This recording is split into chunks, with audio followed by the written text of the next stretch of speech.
पश्चिम बंगाल की राजनीति में नंदीग्राम से एक बड़ा सियासी उलटफेर सामने आया है। बीजेपी नेता पवित्रकर ने मंगलवार को पार्टी छोड़कर तृणमूल कांग्रेस का दामन थाम लिया। कोलकाता में अभिषेक बनर्जी के नेतृत्व में पवित्रकर आधिकारिक रूप से ऑल इंडिया तृणमूल कांग्रेस में शामिल हुए। राजनीतिक घटनाक्रम यहीं नहीं रुका। इसी दिन शाम को तृणमूल कांग्रेस ने अपने उम्मीदवारों की सूची जारी की, जिसमें नंदीग्राम विधानसभा सीट से पवित्रकर को उम्मीदवार घोषित कर दिया गया।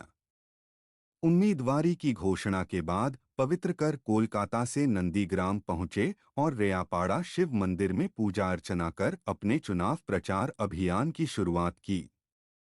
इसके बाद उन्होंने इलाके में जनसंपर्क अभियान शुरू किया और लोगों से समर्थन তো সবাইকে নিয়েই শুভেন্দু অধিকারী আপনার বিপক্ষে প্রার্থী, কি বলবেন তাকে? বিপক্ষে কে আছে জানি না, আর জানার প্রয়োজন নেই, কিন্তু আমি আমার কাজ করব। আমার ভালোবাসা, আমার মানুষজন আমাকে যেভাবে স্বতঃস্ফূর্তভাবে ভালোবাসে তাদেরকে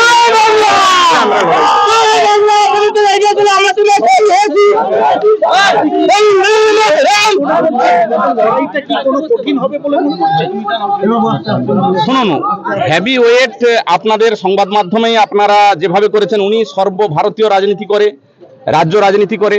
আমি কিন্তু নন্দীগ্রামের রাজনীতি করি। নন্দীগ্রামে আমার জন্মভূমি, সেই হিসাবে আমি আমার লড়াই দেওয়ার চেষ্টা করব।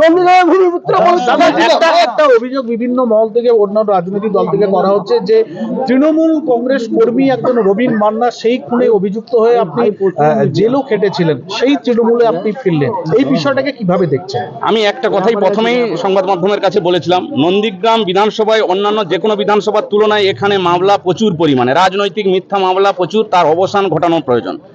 কোন